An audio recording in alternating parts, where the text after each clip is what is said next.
Metode PDM diperkenalkan oleh J.W. Vondal dari Universitas Stanford, USA pada awal dekade 60-an. Selanjutnya, metode tersebut dikembangkan oleh perusahaan IBM dalam rangka penggunaan komputer untuk memproses hitungan-hitungan yang berkaitan dengan metode PDM.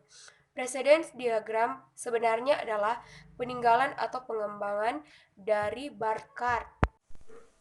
Pada periode tahun 1980 sampai 2000, kemampuan komputer diperluas sehingga banyak atribut tambahan yang ditambahkan ke jaringan PDM. Analisis program seperti beberapa jenis hubungan, lag dan lead time values pada dependensi, beberapa kalender, dan beberapa sumber daya pada kegiatan. PDM adalah jaringan kerja yang umumnya berbentuk segi empat, sedangkan anak panahnya hanya sebagai petunjuk kegiatan-kegiatan yang bersangkutan. Jalur dan kegiatan kritis pada PDM. Jalur kritis adalah jalur yang tidak memiliki kelonggaran aktual dalam jaringan. Manfaat yang didapat jika mengetahui lintasan kritis adalah sebagai berikut. Yang pertama, penundaan pekerjaan pada lintasan kritis menyebabkan seluruh pekerjaan proyek yang tertunda penyelesaiannya. Dan yang kedua adalah proyek dapat dipercepat penyelesaiannya bila pekerjaan-pekerjaan yang ada pada lintasan kritis dapat dipercepat. Yang ketiga yaitu time slack atau kelonggaran waktu terdapat pada pekerjaan yang tidak melalui lintasan kritis.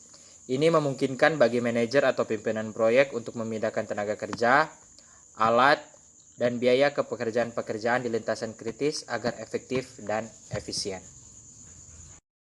Waktu yang dapat diketahui dari analisa jaringan adalah sebagai berikut. ES atau early start adalah waktu paling awal di mana aktivitas dapat dikerjakan dengan mengonsumsi semua kegiatan pendahuluan telah selesai. ES sama dengan EF, aktivitas kegiatan pendahuluan. EF atau earliest finish adalah waktu yang tercepat suatu aktivitas yang dapat diselesaikan, di mana EF sama dengan ES tambah T. ES atau late start adalah waktu yang paling lambat untuk melaksanakan suatu aktivitas sehingga tidak dapat menunda penyelesaian proyek secara keseluruhan, di mana LS sama dengan LF kurang T. LF atau late finish adalah aktual paling lambat untuk menyelesaikan aktivitas agar tidak menunda waktu penyelesaian proyek secara keseluruhan, di mana LF sama dengan LS tambah T. Sekarang kita akan membahas cara menghitung dan menyusun jaringan PDM.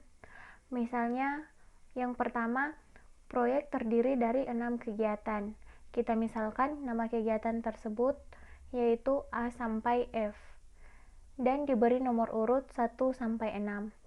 Yang kedua, kurun waktu kegiatan tersebut tercantum pada tabel.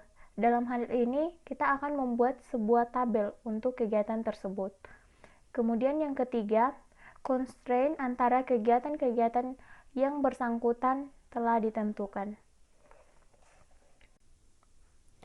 Ini ada contoh tabel, bisa teman-teman lihat di sini ada nomor, nama kegiatan, kurun waktu, dan constraint. Jadi ini yang dimaksud di poin yang kedua tadi. Selanjutnya di sini kita diminta untuk menyusun jaringan PDM, menentukan jalur kritis dan kurun waktu penyelesaian proyek. Nah, untuk menjawab ini ada beberapa langkah-langkah yang harus kita lakukan. Pertama, membuat DNA node sesuai dengan jumlah kegiatan. Dalam hal ini akan terdapat 6 node dengan kurun waktu yang bersangkutan. Kemudian yang kedua, menghubungkan node-node tersebut dengan angka panah sesuai dengan ketergantungan dan constraint.